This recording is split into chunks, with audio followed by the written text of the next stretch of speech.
Sekanulia.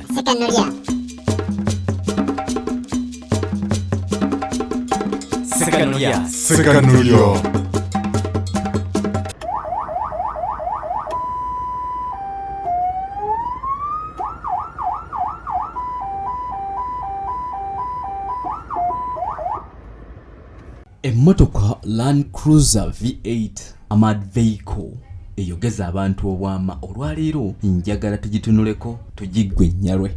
Ntegeeza emmotoka eyaweereddwa Robert Kyagulanyi olw'okusaba kw'abangi era nga batusabye tubeere nga tubannyonnyola ku mmotoka eyo anti ffe ku STV twewaayo butabajuza n'olunaku olwaleero mu Sekanulia nzize wamma nkwanikira emmotoka eno ogiggwe nnyalwe oba olyawo naye wandyagadde okugyefunirako kisisuubira nti kiyinza okuba ekizibu oba ekyangu. Emmotoka eno emmodo yaayo ya mwaka gwa 2021 kitegeeza mpya bwe tukutuku. Omukozi waayo ye kampuni ya Toyota eno nga ya Japan. Modo ya Land Cruiser era nga omubiri gwayo gwa SUV kitegeeza teguyitibwamu masasi. Zino nno bazigezesa n'okuzikubako amasasi ng'ogyeko endala zo nga bakuba ku ndabirwamu kokka ne bagamba nti teyitamu basasi, naye eno yonna n'omubiri gwayo gwa Bulletproof teyitibwamu masasi. Eri ku supiidi za giya 6 kiwandiise 6 speed automatic. Engine yayo eri ku 5.7L gasoline V8 erina horsepowers 380.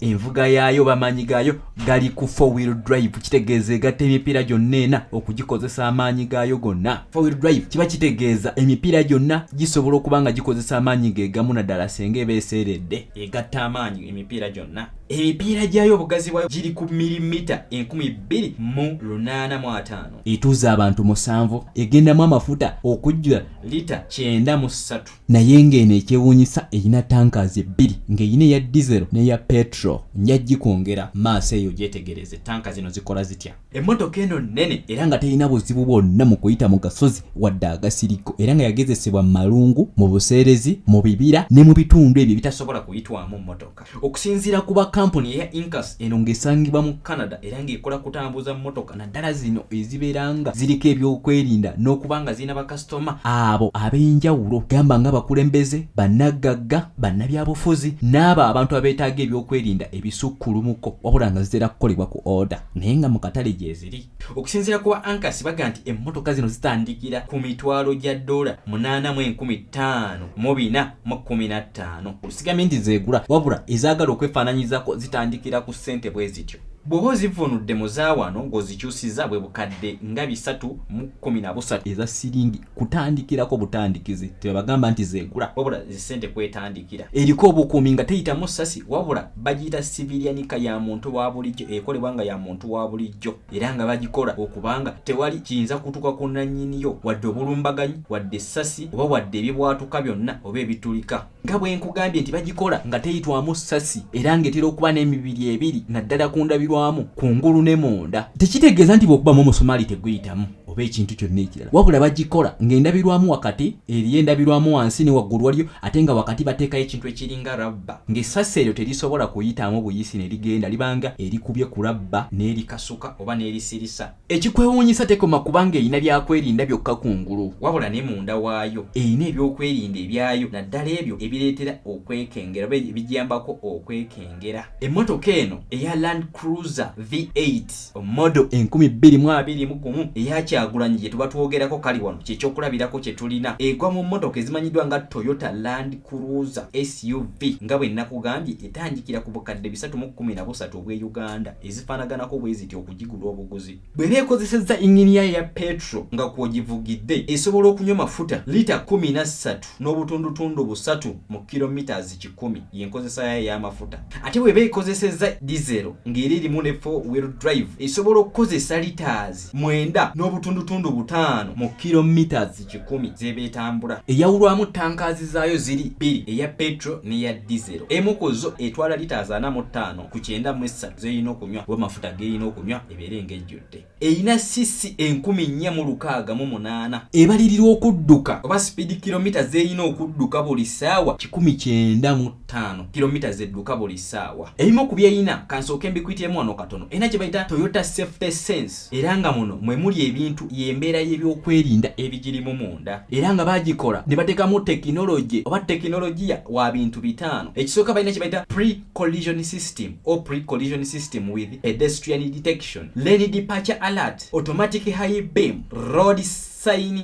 assist, adaptive cruise control nebira nekyo kibayita blue ultimate goal to reduce traffic accidents as much as possible, helping to create a safer driving environment for everyone while supporting you in your daily journey. Mu kibayita pre-collision system user eno ekozesa kamera ne lensa oba lensa sensors nebeera ng'esobola okumanya emmotoka egiri mu maaso ne kibanga kigireetera okwewala okubanga ekoona. Ate kye bayita lane departure alert eno egirabula singa wabeerayo emmotoka eyagala okugiriraana oba waliwo emmotoka egezaako okuva mu layini mwe bali mu kutambulira, kino kijambirawo giwabula oba okugirabula nti waliwo emmotoka evudde mu layini. Automatic high beam kino kikyusa emmotoka ne kigizza ku mmotoka bw'erina okutambuliramu mu budde bw'ekiro. Road sign assist kino kyo kigiwa oba kigiyambako okulaba obubonero bw'ekkubo oba obw'oluguudo kwebeera etambulira ng'ekozesa kye bayita TFT display. Pre-collision system with pedestrian detection ekozesa kamera ne kye bayita radar okubanga zisobola okutegeera tiwayinza okubawo obukuubagano n'omusaabaze oba n'omuntu atambuza ebigere era ng'era ne kye bayita adaptive cruise control ekigikuumira okubanga ewa ebbanga ku ndala ezigiri mu maaso. Ku kino ekimanyiddwa nga Toyota Safety ekimanyiddwa nga pre-collision system kigiyambako okulabanga ekozesa kamera nga bwe nakugambye, ekozesa amaloboozi n'ebyo ebigirimu byonna okumanya ng'eyita mu maloboozi senga wabeerawo ekintu ky'ogenda okukoona ekikuli okumpi. Emmotoka eno ekulabula ng'ekozesa amaloboozi agali munda nti ogenda kufuna akabenje. Ate singa wabeerawo okwekanga ekintu kyonna esobola okukulabula okozesa brakes wabula bw'olemererwa yo kennyini ekozesa ezaayo. Ebimu ku byeyina munda mulimu kye bayita surround view camera system. Eno ng'eraba kamera zaayo eziri mu buli kitundu ezisobola okuketta n'okulengera ekigiri okumpi n'ekiyewala. Era kye bayita front and rear parking sensors zino zigiyambako okulaba nga weebeeri emabega waayo ne mu maaso gaayo eraba bulungi ebigiriraanye oba ebigiri emabega n'ebigiri mu maaso. Era wabeerawo abantu abasala eyinamu obubonero obugiraga nti waliwo abantu abali mu kusala. Waliwo ebigirabula nti maaso eyinza okutomera era erina kye bayita automatic emergency braking nga bwe nkugambye ekijambako okusibirawo.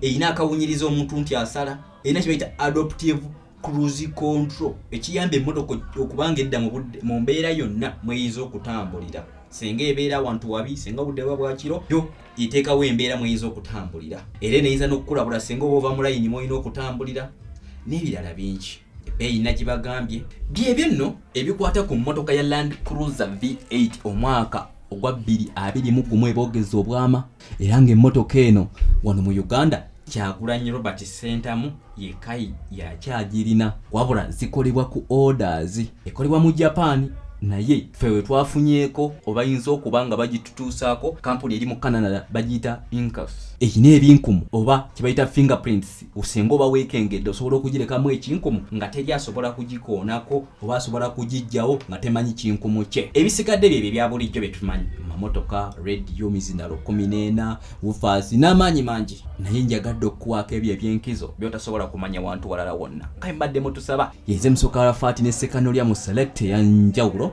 nantagwa buwoome. Sekanolya